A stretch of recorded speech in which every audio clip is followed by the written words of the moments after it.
ஆசானே இங்க பாரு. விக்னேஷ் மாப்பிள்ள வந்திருக்காரு, வாங்க. அண்ணன் வந்திருக்கான். போய் அண்ணி கூட்டிட்டு வா, போ போ. தேவி,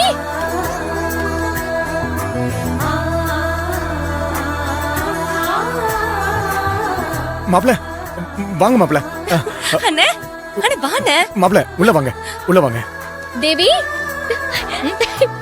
தேவி, தேவி, தேவி, தேவி, தேவி, தேவி, தேவி. என்ன? ஏய், என் வீட்டுக்கு யாரு வந்திருக்காங்கன்னு தெரியுமா? யாரு? நீ வா, நான் சொல்றேன். முதல்ல சொல்லு. உன் புருஷன்.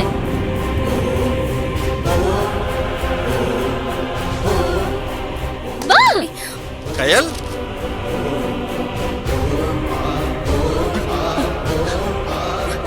அண்ணே வாண்ணே. விக்னேஷ் வாங்க. மாப்ள உட்காருங்க மாப்பிள்ள. அண்ணே வாங்க மாப்ள. அண்ணே வாங்க. நீங்க வருவீங்கங்கிற நம்பிக்கையோட தான் இருந்தோம்.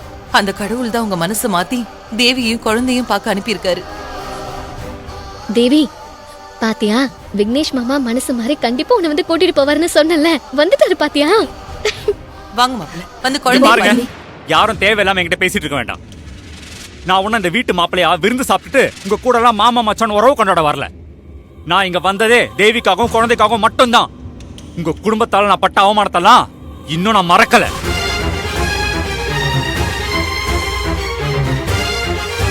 மாப்பிள்ள மாமா, தேவி வா, நம்ம வீட்டுக்கு போலாம். இருங்க. கையெடுங்க.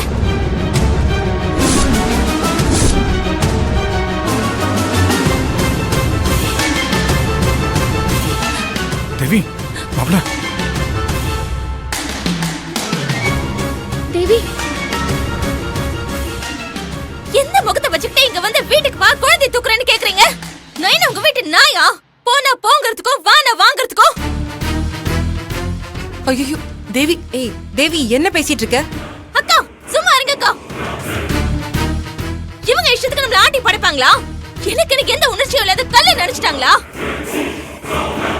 தேவி தேவி,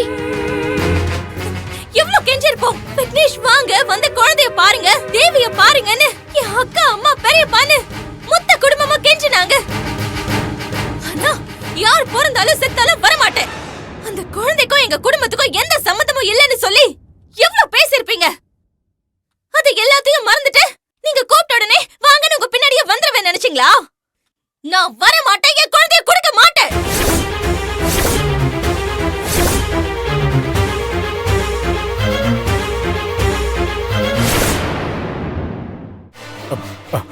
மாப்பிள்ள அவ கோபத்துல பேசிக்கிட்டு இருக்க மாப்பிள்ள.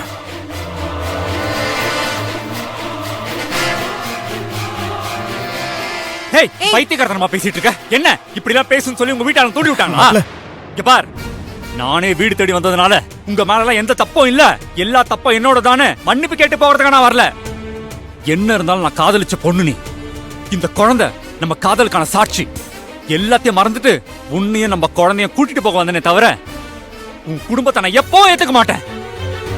இப்பவும் என் முடிவுல எந்த மாற்றமும் இல்ல. உன் குடும்பத்தை தலைமொழிக்கிட்டு என் கூட வாழ இருந்தா வா, இல்லனா ஊன் விருப்பம்.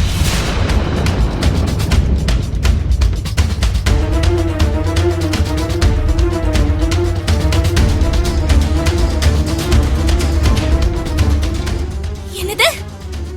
ஏன் குடும்பத்தை தலைமுழுகிட்டு நான் வரணுமா? என் தலையே போனாலும் போகுமே தவிர என் குடும்பத்தை விட்டுட்டு நான் வர மாட்டேன்.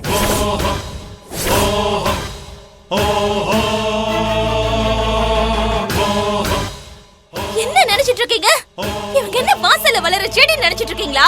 நீங்க சொன்னதை விட்டு விட்டு வரதுக்கு ஏன் சொந்தம்? அம்மா, அக்கா, அண்ணன், தம்பி, தங்கச்சின்னு எல்லாருமே என்னுடைய ரத்தம். அவங்கள விட்டுட்டு வான்னு சொல்றதுக்கு உங்களுக்கு எந்த உரிமையும் இல்ல.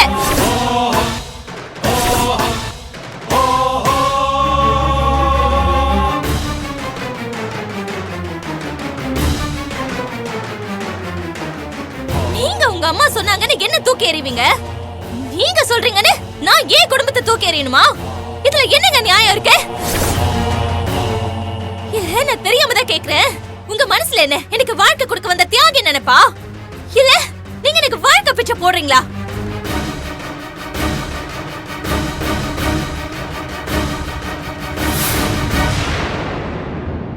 போனா போகட்டும் என்ன ஏத்துக்க வந்திருக்கீங்க.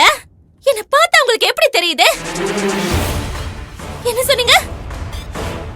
நீங்க எதுவுமே மறக்கலன்னு சொன்னீங்கல்ல, அதேதான் நானும் சொல்றேன். நீங்க பண்ண எதையுமே நான் இன்னும் மறக்கல.